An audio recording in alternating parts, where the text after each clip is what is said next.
नाशिकमध्ये मतदानाची प्रक्रिया पार पडल्यानंतर आता मतमोजणी लांबणीवर गेल्यानं स्ट्रॉंग रूमच्या संदर्भात एक महत्त्वाची अपडेट आहे। आता स्ट्रॉंग रूमच्या बाहेरचा पोलिसांचा बंदोबस्त वाढवण्यात आलेला आहे। पोलिसांच्या बंदोबस्ताचं एक कवच आता स्ट्रॉंग रूमच्या बाहेर पाहायला मिळत आहे।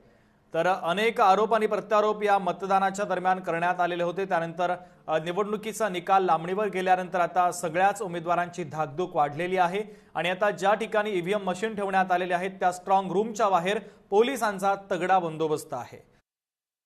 म्हणजे नाशिकचे प्रतिनिधी महेश महाले यांनी आपण पाहूयात।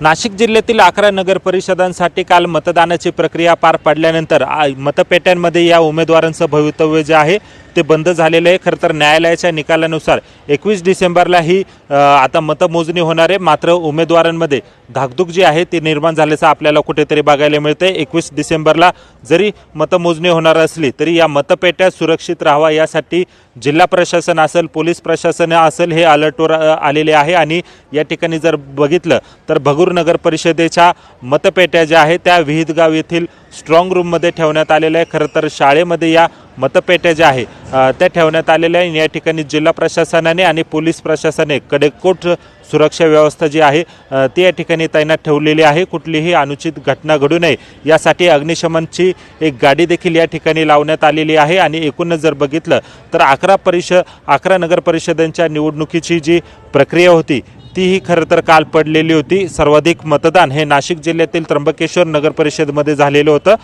तर दुसरीकडे सर्वाधिक कमी मतदान हे नाशिकच्या नांदगावमध्ये झालेलं आहे। एकूण जर बघितलं तर नगराध्यक्ष पदाचे उमेदवार आणि उमेदवारांमध्ये आता ही धाकधूक निर्माण झालेली आहे। 21 डिसेंबरला मतमोजणी होणार आहे आणि एवढ्या मोठ्या दिवसाचा कालावधी असल्याने खरं तर आता त्यांचं जे भवितव्य आहे हे या मतपेटीमध्ये सुरक्षितरित्या बंद आहे।